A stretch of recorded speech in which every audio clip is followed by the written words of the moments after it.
ፈረንጁኮ አስቀድሞ ተናግሯል። እኔም በቻናሌ መጥቼ ትናንት ነግሬያችሁ ነበር። በተለይ ከሰሞኑ ልብ ብላችሁ ካያችሁ አብርሽ ታሟል፣ እውነትም መረጋጋት አለበት ብለው በተከታታይ አንድ ክፍል ውስጥ ነበር ቪዲዮ ሲሰራ የነበረው። ልብ ብላችሁ ካያችሁ ታዲያ እነ አቤላ እነ ብሩክ የገዛ የአብርሽ ጓደኞች ሐሳባቸው ምን ነበር? እዛችሁ መኝታ ቤት ብቻ ሆኖ በተደጋጋሚ ሄርሜላ እንደ ልብ እየሄደች እያገኘችው ጠያቂ አስታማሚ መስላ እንግዲህ በዛው እንዲላመዱ ነበር ሐሳባቸው። እንግዲህ ታዲያ ይህን ነገር ፈረንጁ ቀድሞ ተመልክቶ ነበረ። ይህ ነገር ሚስጥሩን አውጣዋለሁ። እውነት ይሄ ልጅ ታሟል ብለው ካሰቡ ለምንድነው ወደ ቤተሰቡ እንዲሄድ የማያረጉት? ለምንድነው እዛች ክፍል ውስጥ እንዲቀመጥ የፈለጉት? እና አቤላ ብሎ ተናግሮ ነበር። ታዲያ ሚስጥራቸውንም አውጣለሁ እያለ ሁሉ ከባባድ ነገርን ሲናገር ነበር። ሚዲያም በቀጣይ ቪዲዮ ሊሰራ ነበር። ታዲያ እንግዲህ ይህን ሲመለከቱ ነው በድንጋጤ ደግሞ ሌላ ሐሳብን ይዘው የመጡት ማለት ነው። እንግዲህ ሄርሜላ አብርሽን ወደ ሌላ ሀገር ወስደው አይምሮ እንዲያርፍ ጥረት እንደምታረግና ሌላ ቦታ ልትወስደው ነው ያሰቡት።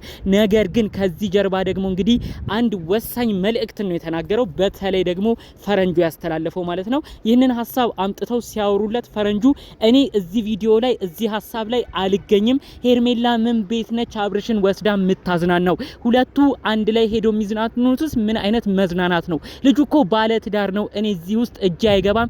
እንኳን ልናገር ሐሳብ ልሰጥ አይደለም ቪዲዮ የሚቀረጸው ውስጥ ራሱ እኔ መግባት አልፈልግም ብሎ ነው እንግዲህ ፈረንጁ በዛ ቪዲዮ መግባት ያልፈለገው። በተለይ በቅርብ በተለቀቀው አብርሽን እንውሰድ ሄርሜላ የሆነ ሀገር ትውሰድ ታዝናና ተብሎ የተለቀቀው ቪዲዮ ላይ ፈረንጁ ቪዲዮም ላይ ያልገባው ለዚህ ነው። እኔ በዚህ አይነት ሁኔታ እጅ አይገባም፣ ጭራሽ በእናንተ ሐሳብ አለመስማማቴ ብቻ ሳይሆን በዛ ቪዲዮ ራሱ መገኘቴ ለኔ ውርደት ነው ብሎ ነው ከዛ ቪዲዮ የቀረው። ማን ነው የፈረንጁ ሐሳብ የተመቸው? ማን ነው የፈረንጁን ሐሳብ የሚያከብረው? እስቲ በላይክ አሳዩኝ። የፈረንጁ ንግግር ትክክል ነው፣ ትክክለኛ አቋም ውሳኔም ወስዷል የምትሉ ሰዎች በላይ ካሳዩኝ። እንግዲህ ያው አብርሽና ሄርሜላ በቪዲዮ መጨረሻው ላይ እንዳያችሁት እሺ ብሎ ወደ ሌላ ቦታ ሲሄዱ ሄርሜላም ልታዝናናው ልትወስደው እንደሆነ በቪዲዮ አይታችኋል። ታዲያ ከዛ በኋላ ደግሞ የተፈጠረው በጣም በቃ ብዙዎችን የሚያነጋግር ጉዳይ ነው። አሁን በቀጣይ የሚሆነው በቪዲዮም ታያላችሁ ብዬ ያሰብኩት እንግዲህ የነሱ ሐሳብ የኛም ኦዲየንስም አውቀው ለመሸወድ ያደረጉት ምንድነው አብርሽን ልታዝናናው ብቻ እንደምታስብ ነው። ነገር ግን ከዛ ጀርባ ያሰቡት አብርሽ ክፍል ውስጥ ሄርሜላ ተገኝታ እንግዲህ ሌላ ነገር መላመድ እንዲመጣና ወደ ሌላ ነገር ሁሉ እንዲያመሩ እድል እያመቻቹ ነው።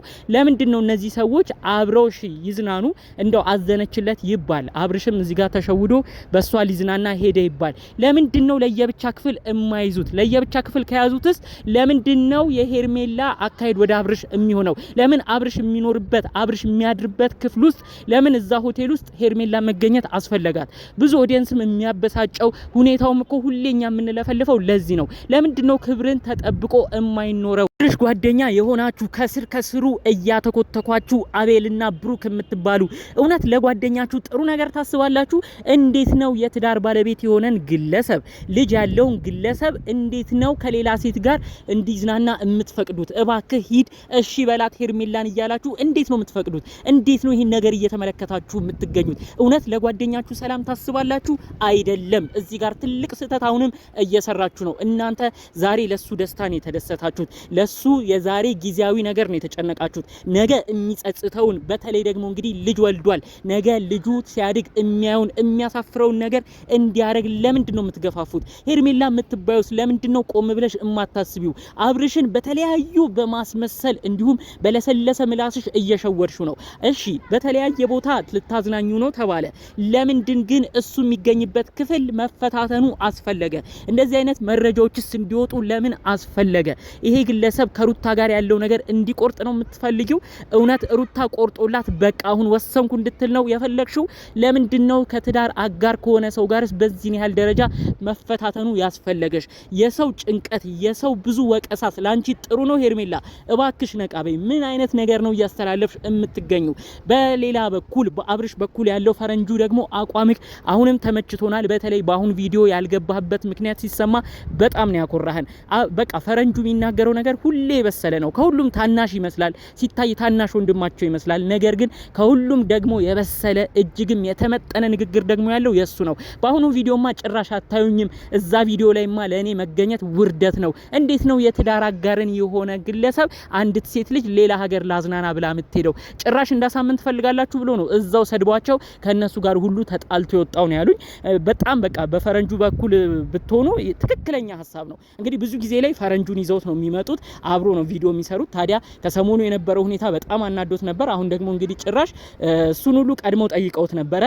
ፈረንጁ እባክህ ለጓደኛ አብርሽ ከተጨነቀ አብርሽ አይምሮ እንዲያርፍ እንዲረጋጋ እኔ ይዤው ልሂድ ብላ ሄርሜላ እንግዲህ ጠይቀው ነበር ፈረንጁን። ስለዚህ እናስፈቅደው፣ አንተም ከናቤላ ከነብሩ ጋር ሆነ አብረን ሆነን እንግዲህ እሺ እንዲለኝና ከኔ ጋር እንዲዝናና ሌላ ሀገር እንዲሄድ አንተም አብረህ አስፈቅድ ብላ ነግራው ነበረ። እንኳን ላስፈቅድ አይደለም ይሄ ቪዲዮ በሚቀረጽበት ቦታ ራሱ ድርሽ አልልም ብሎ ነው ቁርጡን የነገራቸው። እንግዲህ ያስቡት ፈረንጁ የሚረዳው ነገር ቢኖር ነው። ምክንያቱም እንግዲህ አንዲት ሴት ልጅ ባለትዳር የሆነን የምታፈቅረውን ሰው ወደ ሌላ ሀገር ይዛው ስትሄድ ብቻዋን ምን አይነት ነገር ይፈጠራል ብላችሁ ለማሰብ ይከብዳል ብዬ አላስብም። በጣም ደግሞ ከሁሉም አንገብጋቢ ሆነው ለምንድነው በአንድ ክፍል ውስጥ እንዲታዩ የተፈለገው? ለምንድነው እንደዚህ አይነት መፈታተኖችስ የበዛው? ለምንድነው በቃ በዚህ ሁኔታ እየመጡ ያሉት ነው የብዙዎች አሁን ላይ ጥያቄ።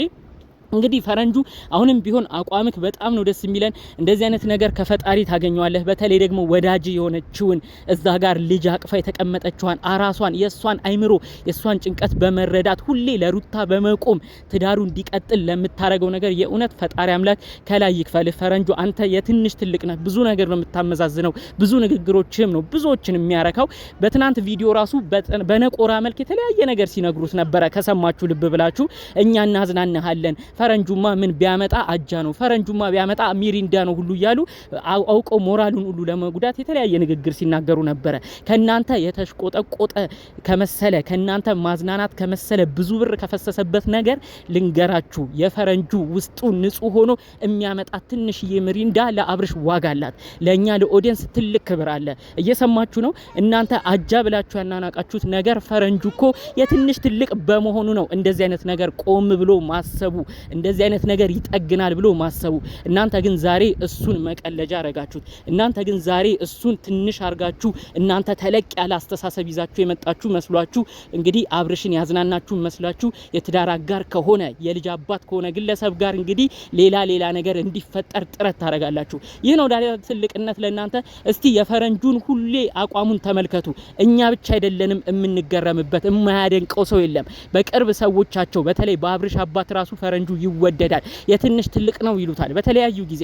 አሁንም የሚያሳያችሁ አቋም ለእናንተ ስላልተመቸ እናንተን ስላደበራችሁ በነገርም በምንም እያረጋችሁ ይሄ ግለሰብ ከእናንተ ለማራቅና እንደፈለጋችሁት ለመሆን አሁንም ጥረት ላይ ናችሁ። ፈረንጁ ግን አሁንም ቢሆን ፈጣሪ አምላክ ያንተን ቀናነት እየተመለከተ ከጎንህም እየሆነ ጥሩ ነገር እንደምታሳየን አንተን በርትተህ አንድ ነገር ላይ እንደምትደርስ እኛ አንጠራጠርብም። ሁሌ በምታረገው መልካም ተግባር በምታረገው መልካም ስራ ፈጣሪ አምላክ ይክፈልህ። የእውነት የትንሽ ትልቅ የሚባል እሱ ነው።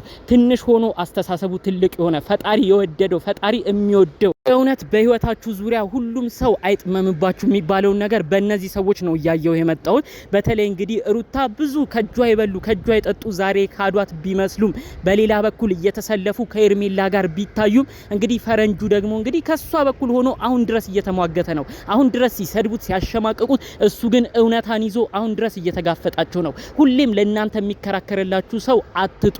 በበዛ ባነስ አይደለም። በህይወታችን ብዙ መልካም የመሰሉን ሰዎች ሊሸውዱን ይችላሉ። እንደ ፈረንጁ አይነት ግን ቋሚ ወዳጅ አንድ ካለ እውነት በቂና ብዙዎችን ማንቀጥቀጥ የሚችል ነው። ይሄንን እኛ በህይወት ዙሪያ ተመልክተናል። እንደ ፈረንጁ ያለ አይነት ጓደኛ ያብዛላችሁ። የእውነት ሌላ በኩል ደግሞ እንግዲህ ሄርሜላ አሁንም ቢሆን እልህ እየተጋባሽ ይህ የትዳር አጋር የሆነውን ግለሰብ እየወሰድሽ ሌላ ነገር የምታስቢውን ነገር እባክሽ አቁሚ። ሰው ያዘነበት ነገር ላንቺም ጠቅሞ አይጠቅምሽም በማለት እንደ ሁሌው መልእክታችን ዛሬም ይሄን ነገር በመድገም የዛሬ ቪዲዮን እዚህ ጋር እናበቃለን። ሰላሙን ተመኘው። ሰላም